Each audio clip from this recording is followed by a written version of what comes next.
अगर तुम यह चाहते हो कि तुम्हारा शरीर स्वस्थ हो तो केवल सोचने से कुछ नहीं होगा। तुम्हें रोज व्यायाम करना होगा, सही भोजन करना होगा, आलस्य छोड़ना होगा। यही अनुशासन है। अगर तुम यह चाहते हो कि तुम्हारा जीवन ज्ञान से भरा हो तो केवल यह चाहना कि काश मैं बुद्धिमान बनूं बेकार है। तुम्हें किताबें पढ़नी होंगी, ध्यान करना होगा, अपने भीतर प्रश्नों को गहराई से देखना होगा।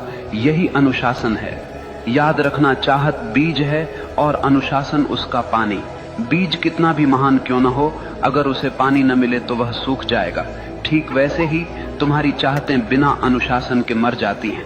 आज दुनिया में लाखों लोग सपने देखते हैं, लेकिन केवल वही लोग सफल होते हैं जिनके पास अनुशासन है, क्योंकि सपनों को हकीकत तक पहुंचाने का काम केवल अनुशासन ही करता है।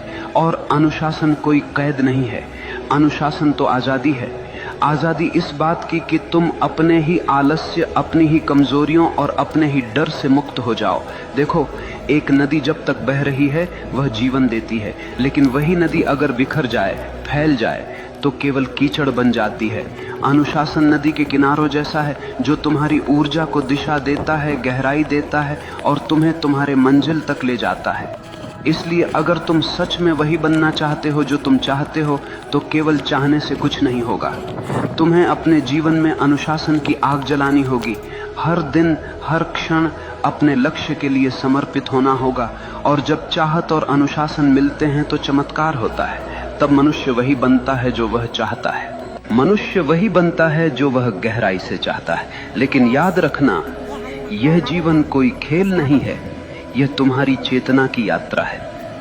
अगर तुम अपने भीतर नीच विचार रखोगे तो तुम जीवन को नरक बना लोगे, और अगर तुम अपने भीतर ऊंचे विचार, गहरी चाहत और अनुशासन रखोगे तो यही जीवन तुम्हें स्वर्ग बना देगा। सवाल ये नहीं है कि दुनिया तुम्हारे खिलाफ है या साथ में है, सवाल ये है कि तुम अपने साथ हो या नहीं।